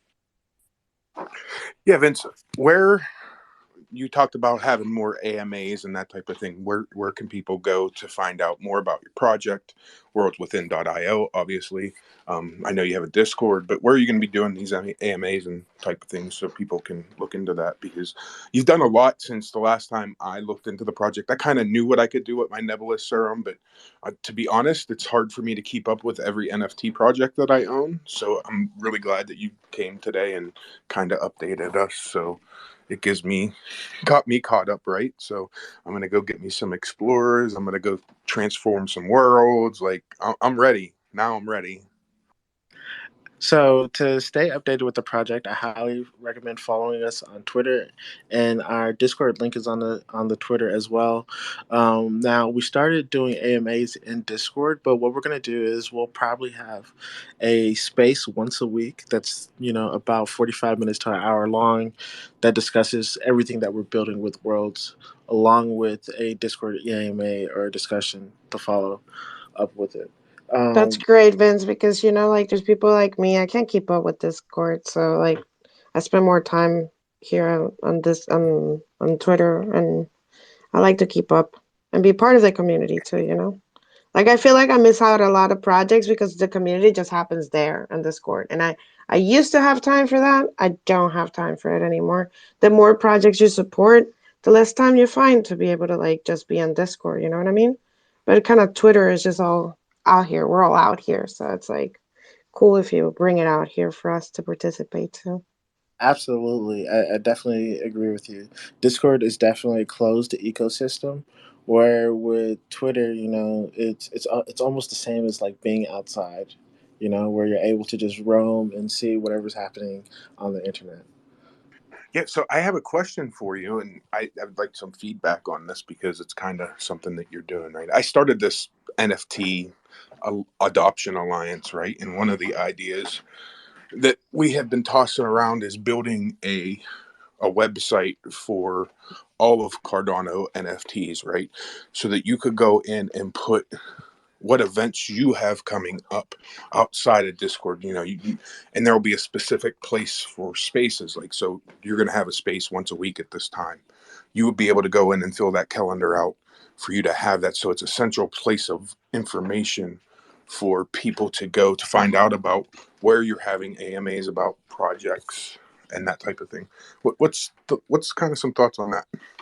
I think it's a fantastic idea.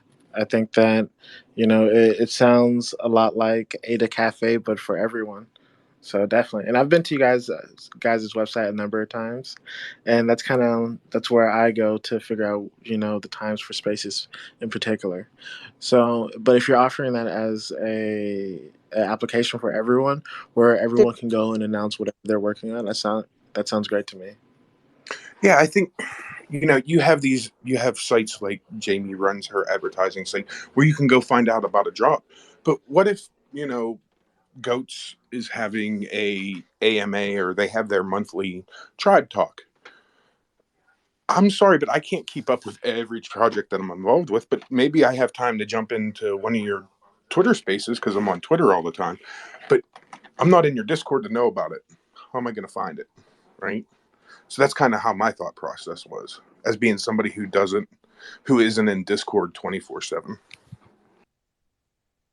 For sure, I definitely think that opens the door for more people to learn, well, to keep up with the projects that they're following. Me, as someone that is in a ton of Discords, I'm constantly scrolling through my Discord notifications, and that's kind of how I am able to navigate that. I do think Twitter is a better platform when it comes to discussing, you know, people's projects and having a open platform for them to reach out to new members of the community, essentially. Yeah. So something I'm working on. We'll see what comes of it. But I want to thank you for your opinion on it, and also for taking the time out of your day, because obviously you have a team of 10 other people, so you're a busy man and probably a lot of Discord messages. Oh, anytime, hero. You know, I really credit Cardano Over Coffee as being the launch pad for Worlds Within. And so anytime you guys are happy on, I'm more than happy to be here. Oh, that is so cool. I remember the day, Vince. I remember the day very vividly. So, and you're always welcome. You know that. Always stop in and give us an update if something exciting's happened on. I don't even care if you're scheduled. You want to give us a 5-minute update, you can. So Much appreciated, hero. Much appreciated, man. now back to yams. I thought we were having a yam farm. Like, I didn't know that the yams were about like lending money out. I'm pretty upset. I thought I was going to get some actual yams. You want a yam? No, we lend yams. We lend yams out, surely. I love yam fries. Can we get a moment of appreciation for yam fries? They're the best. You know what I had the other day for the first time, which was, you know, go to a carnival, you always get a funnel cake, right? Everybody know what a funnel cake is? I have It's not no just idea what is a funnel cake. All it is it's really just pancake batter. Fried dough. It's deep fried pancake batter, and then you put powdered sugar on it. It's fucking amazing. It sounds kind of like a donut, but not donut shaped. Is that it? Kind of, but a lot better. Oh, okay. Like I would recommend a funnel cake over a donut any day of the week. Any day. It's almost like a churro. Have you ever had like churros? Yeah. What about a cronut? A cronut's really, really good. Dude, I'm hungry. Is anyone else hungry? Now I am too. I'm staring at an entire cart full of food over at Costco Commercial Center right now. Look what you started, Yamfore. We're all hungry now. Yeah, you got some yams to cook up? What the hell? I love you guys. I used to love you until you didn't bring me down damn yams. Got to bake. Come on. Are you gonna bring sugar? into Rare Bloom? Have a yam stand? A yam stand. You have a yam stand. A yam stand. Yam stand. Yam, are you gonna be at Rare Bloom? You can just, No, anyway. I'm Just afraid the visual I'd in my love head to. is so funny. I can just like imagine me standing in the sort of like oh, aren't you guys the decentralized lending protocol? No, we sell yam here. Right, Yam. you could put a little business card on a yam. You guys could sponsor like lunch or breakfast, and it could be like yam recipe. We yamming. I mean, you think about it. You do any conventions or anything, and you're giving away hot yams with brown sugar and butter, you're going to get a lot more people over to your booth. I'm just saying. I'm coming to eat some yams. Shit. Oh, that sounds so good. Brown sugar and butter, actually. Oh. Right, throw some pecans on there, and you got a southern dish. Actually, I was just thinking that it's like pumpkin pie, but with yam. Pretty much, man. It's super good. Sweet potato pie. That's the other thing. You watch the iRobot movie. Will Smith just eating sweet potato pie right out of the pie container. You kind of look like iRobot with your PFP there. Hey, thanks, man. Appreciate that. Pretty smart looking. I got a divining rod, so I'm looking for things. Yeah, you're gonna get like 4% with that divining rod, right? Do you know how divining rods work? I do actually. Not in principle. I mean, I know how to handle one. I've done one once, believe it or not. But do you have some insight for me? No, I don't know how they work, but I know that they work. They do. They point to all the local yams in the area. No, this one point towards yam. This one would point towards probably liquid water. Yeah, contained within the yams. That's all it is. Kidding. It is an aqua farmer, by the way. So, I mean, yeah, it's definitely trying to find the best percentage yield, like Rand, his mission. So, So Lido, are you currently farming fiat in the office, or can you do the Lido minute? I miss Lido's little cheeky laugh. I want to record it and then just have it as my message tone. Well, Kat, if you have not been paying attention, Cardano Over Coffee is now available on YouTube. So it's so good. Right off the video. I think Lido's asleep. He's sleeping with the he's out farming yams. I mean fiat. So he's asleep while fiat mining? That makes sense. That's probably more like it. I mean, he just got how much money from Catalyst, so he probably is just like, fuck it, I don't need to work no more. Yeah, it wasn't quite FU money, but at least for a year. I've got FU money, but only for 5 minutes. Spend it wisely, Kat. Spend it wisely. Oh dear. Your time frame's a lot better than mine, sweetheart. Yeah, I got like time. 30 seconds of FU money because my FU is going to be really big. Oh. Hey, Kat, I have a surprise for you. Oh, what? Well, it's a surprise I can't tell you about, although I love surprises, and sometimes it kills me not to tell anybody about the surprise, which is really funny, like I'm 8 or something. But on the 24th, on Tuesday, Freeloaders is going to do an AMA, and we are presenting something to all of the Cardano Over Coffee hosts, from the past to now. And we'd love you to be there. I in order to will present that be to you. there. Let me put it in my Awesome. diary. 1 second. Let me Well, pencil you in, Blockjock. Kidding. I didn't even know about Nice. it. I am now officially noted into Catherine's diary. Ha, ha, ha to everybody else. Just saying. Oh my. Did you know, Catherine, that Blockjock is officially a co-host? Yeah, I love that. I can't mute him when he's a co-host, so I don't invite him to co-host too often. It has been TCT 0 days and a since few a others were mutual very incident. kind. Yeah. It was I'm awesome. so glad. I feel like all the new hosts and stuff, it's just awesome. Seeing Jenny co-host, all this stuff makes me so happy. Big time. It's awesome. So what Your do wedding you do? makes me happy. That's freaking amazing. Way to go. You didn't do any paintings for Elon Musk or anything off the wall crazy? Dude, I've got some crazy projects coming, which I've not told anyone, but I'm saying here. So, you know the world's blackest black? It's made by a company called Vanta Black. I don't know if you've heard of that. It's like, it's a bit like looking into like like looking into a total void. Anyway, it's only been allowed, like only one artist in the world has ever been allowed to use it, Anish Kapoor, and he's going to be doing a project with me next, and I am so stoked. I'm going to make a goddamn black hole. Woo! I was going to say it's got to be a fucking black hole, like it has to be. I was like, this is the coolest thing ever. So yeah, I wasn't expecting much from it. I went to visit the factory and stuff, and yeah, so that's happening. There's like loads of stuff happening actually behind the scenes. Oh, hey Vince.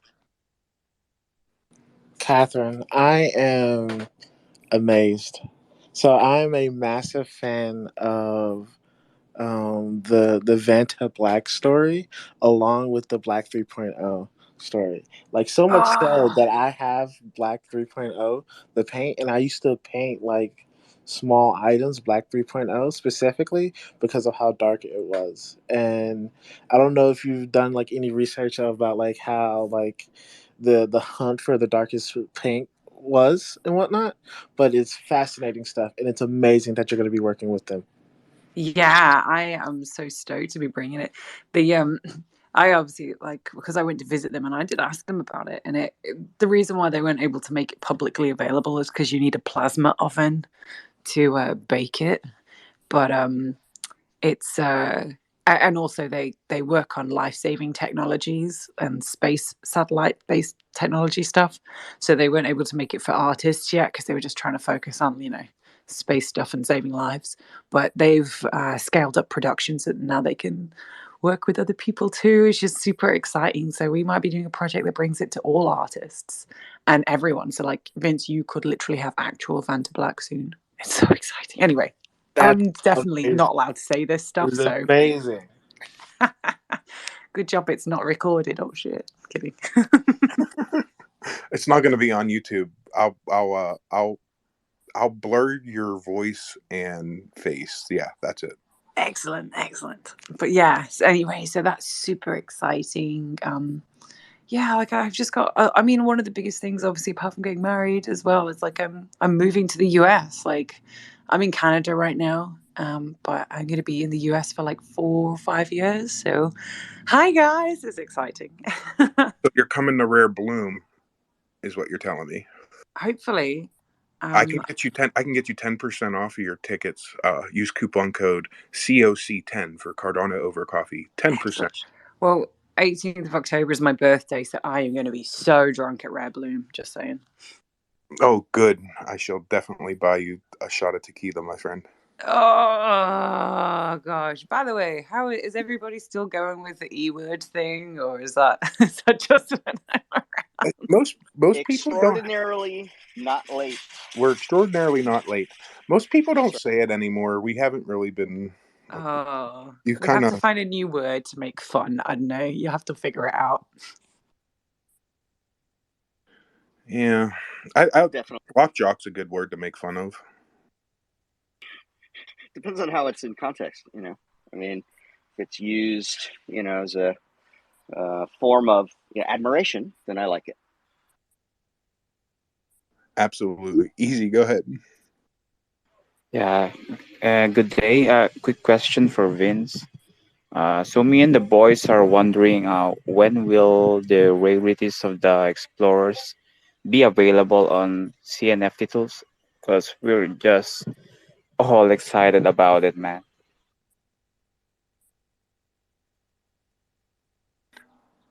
Vince. I am here. I was actually walking outside. So we've been waiting on the CNFT tools guys. They have a number of projects that they're working on. I believe they started working on it like maybe 2 days ago, and so it could be any day now. Thanks. Soon, he says, and not IOG soon, but soon. Oops, did I say that out loud? James, go ahead. What's up, guys? Good morning. I'm loving the yam talk. This is great. Hey, I just wanted to say good morning to everybody, and we are approaching our date in Las Vegas for the Tech Alley meetup for everybody to come. If anybody's here in Las Vegas, please join us. We have over 300 RSVPs. We are officially associated. Cardano Mint is now officially associated with the NC-WIT, the National Center for Women in Technology. We are officially going to be giving their awards from here on out for the national chapter for women going into technology. So the graduating classes of seniors, the hundreds and hundreds of seniors that have decided to go into computer development, will be receiving Cardano wallets. They will be receiving Eternal wallets pre-built with certificates of their achievements inside. And we have been asked to create 10 awards for the executives for the regional office to try to take this national, and to have NC-WIT handing out thousands of Cardano wallets to developers that are going into the space right after high school. Oh my God, that is amazing. That is amazing. We are favorite story of the day right here. That's freaking awesome. Man, I that is incredible. Holy shit. Listen, James is a grinder. He be behind the scenes doing Yeah, right? telling anybody, and then just boom, here it is. Yeah, man, we've been working on this for quite a bit. I've been going to city council meetings, working with the city of Las Vegas, working with UNLV, working with cannabis, working with gaming. NC-WIT approached me one day and said, hey, we see what you're doing here. Let's think of something fun we can do. And we came up with this idea because I had been handing out these NFT awards to speakers at Tech Alley just for fun. And he was like, I really like this idea, and we're high tech. Do you think we could collaborate on it? And so we coded up the website. We got an automatic minting press done in about a week. It wasn't a problem. And so we are automating it for national use. We anticipate getting it. We're currently going to be working on some high-end NFTs, creating trophies and stuff like that to demo to the top 10 executives. And like I said, if we get the account, you guys, this is over 3,000 guaranteed Cardano developers coming in every year from here on out. That'd be pretty cool. Yeah, I'm surprised with you, man. Way to go. And even if only 2% of those 3,000 like actually come to work on Cardano, you've succeeded on a monumentous blah, blah, blah. I can't say that word. Monumental. Yeah, monumental. Got it. Yeah, monumental. That's huge, dude. Yeah, huge. It's a really exciting time because I've been speaking at Tech Alley for so long, kind of explaining and breaking down how blockchain works, and then comparing blockchains to Cardano. And I remember when they came up to me and they're like, look, we've been evaluating blockchain and we can't use Ethereum. We know where the bottlenecks are, but we can use Cardano. And would you like to talk about that? And I found myself in a room in a really large building with 5 executives that I had never seen before. And they're like, look, we basically help business adopt technology in this town. And this was Blackfire at UNLV. And so they're charged with teaching businesses to stay up to date with what's happening. And so they invited us over. We got 1TX, who is releasing a playground for any Cardano developers that want to display the products that they have. And then what we're going to do is have parties, Las Vegas style parties, demoing some of these projects so that the developers can get buyers to use the products that they're creating. And so it's really coming together. Vegas has decided to become a technology hub for the world, and so they're aggressively looking into this technology, and they're really liking Cardano. It's just a really great time for all of us, I think. Yeah, and man, you got CNFT Con coming up in Vegas too. Like that was one of my worries. Like I'm not from Vegas, but when I think Vegas, I don't think technology at all. Like I just don't think technology. So it's kind of exciting to hear, what's going on over there. What's crazy is Vegas is really high technology. The casinos are using super high end technology, and they're doing VR and hologram, and so it's here. But you're right. A lot of people just don't realize how deep in tech it is. But Vegas is very, very close to a high tech city just because of the casinos. All of the tech that they run and all of the things they do are really high tech, and they need to stay cutting edge because they can't have people walking in with better tech than the city and kind of gamifying how the city works. Well, So here, I got our next catalyst proposal, James. Me, you, and Vince. We're going to build a metaverse casino for MGM Grand, or, whoever wants to pay us to do it. What's funny? It has been discussed. I actually am working with somebody who is big in augmented reality. He has created an app on the App Store. You can download it now. It's called Mozart. And what it does is it allows you to tag any photo and link it to an image or a graphic or a video. And so what you do is you hold your phone up to any image that's been marked, and it'll come alive and start to do some sort of whatever program to do, or however you do the image. And so they want to start to put these murals all over the arts district, and that'll bring people to that area, and so they can look at the art and hold their phone up, and then the art will come alive right in front of them and start to spin around. And so these are the types of things they want to do. And then somebody was like, well, if we do that, what if they really like it and they want an NFT of it? And so we're going to be working on people being able to view the art, link to it, and then get an NFT of that moment where they were standing by the art and it was flipping around while their friend was recording it. And so we're just playing with the technology. We're looking for good use cases here to develop the city, to develop the arts district, to create awareness. And most importantly, we are working on schools. We're trying to create environments where people can learn, and that is where the paper wallet comes in for Cardano. Inside the wallet, we have a whole bunch of reference material to become a Plutus pioneer, to become an Antala pioneer, to learn Haskell, to go to the Cardano websites and start to research the fundamentals of blockchain. And so inside this wallet, it's a gateway for these guys to explore and learn. And I've got a lot of our friends on there. I did the last video is a beautiful flyby video with music, and it basically shows you the business and then gives you what it's about, and then shows you a QR on how to get directly to that site to either sign up for development or to do some research. And so I think with tools like this, we can really start to create a force for Cardano development, which I think assures the success of our network overall. How do you get adoption, my friends?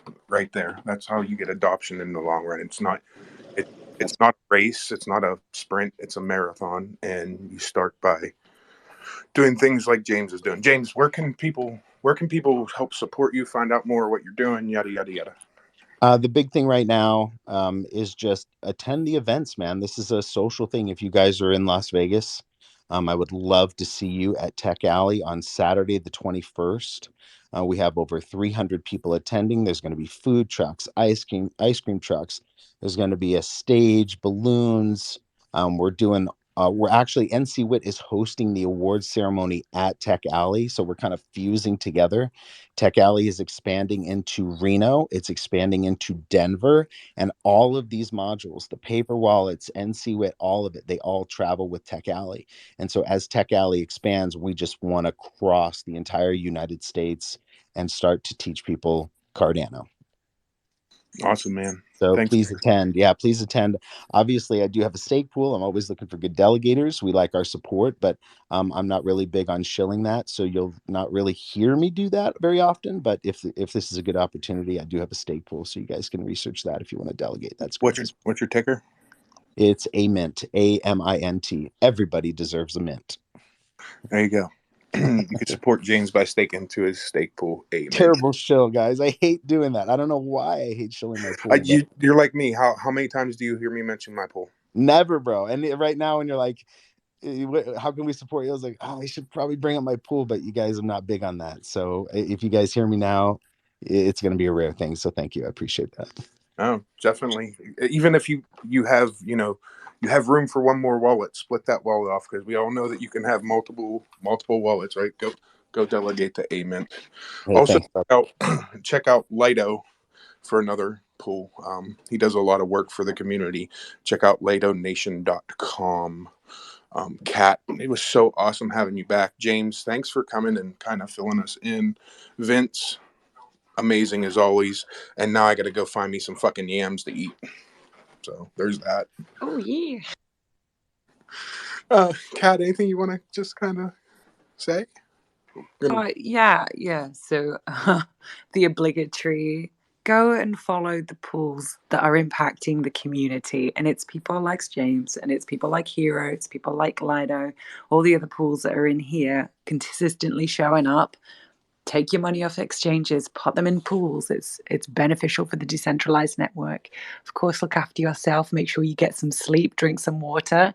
And hopefully I get to see you at some of the events. Yay, that's it. Jenny, anything you want to say? Yes. I'm so happy Kat showed up today. It's like awesome. Like, and with the news of wedding bells, I love that. I guess that really made my morning. It's super cool to hear you back and in such a great spirit, I just love it. And it was great. I mean, I'm definitely going to research more about this yam, the yam, and Vince, thanks, great drop. And everybody, thanks for coming. And Brian, that podcast, man, that's just, I have to say, you're doing a great job there. That episode, that second episode, if you guys haven't listened to it, is really, really, really good. I recommend it highly. So yay to that. I'll tell you what, Jenny, I had a smile on my face the whole time I was talking to him, because I distinctly remember in the year 2001 seeing him on stage and thinking, holy shit, that kid's young, because he was about my age. So it's cool that 20 years later that we get to talk to each other, and we got to talk about his experiences, and not only music, but we talked a lot about his art career, and talked about how he got into Cardano, and how he's evolving and trying to bring adoption to Cardano also. So check it out. Blockchain Exposed. It's available on all major podcast platforms. Billy Martin was my guest. It was the second episode. Please, I need feedback. I'd like to know how I can improve. I can't make it better if I don't hear back from anybody. So are you actually exposing yourself on this, like physically? Kidding. Do you do it in the nude? Whoa. He does it with a suit and tie top, but no pants or underwear on. No That's pants. really just, weird. They're like, oh shit, Yeah, this no is not what I expected. Damn. Okay. I started a podcast so I could work in my sweatpants all the time, so I don't have to dress up in no tie and suit and bullshit. I love it when there was this period of time when all newscasters were doing it, like obviously doing their shows from home, and you could see that they'd put obviously a shirt and a tie on, but then they were just like wearing shorts or like pajama bottoms, and like on the odd occasion where one stood up and you were like, got you. It's a bit like that. Some good blooper clips. So I want to thank Blockjock. Anything you want to finish up with? Sorry. So just a couple things. One is EarnCoin with Rich. If nobody's checked out EarnCoin with Rich, he is a great Cardano member and runs a great pool. The other one I would suggest is Envy with Sean. When you get to work with people, you really get to understand and get to know them better. And Sean's one of those guys that he is true blue.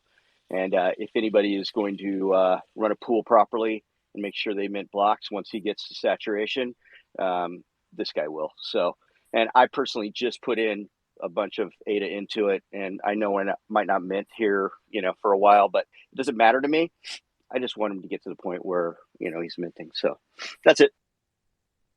Well, I want to thank everybody for coming out and listening. We are here Monday through Friday, 9:30 to 11:30. Make sure you go check out our guests, Vince, and go eat some yams. They're probably healthier for you than the other bullshit you were thinking about eating. So go eat some yams. I'm going to work on a yam stand at the Rare Bloom event. Rand, I know you're out there listening. Get a hold of me. Yam, we're going to organize this up. Let's do it. Make yams great again. Make yams great again. Oh, Everybody. God, no, let's not associate yam with that, please. No. We're yamming. Right. We're going to yam. Hey, there you go. We're taking it back. We're just taking it back. No one's associated with it. We just take that shit back. Oh, my God. That's the end of that. Anyhow, everybody, have a great day. Go build something. Go talk to somebody about Cardano. Go help adoption. Have a great day. Later. Bye-bye.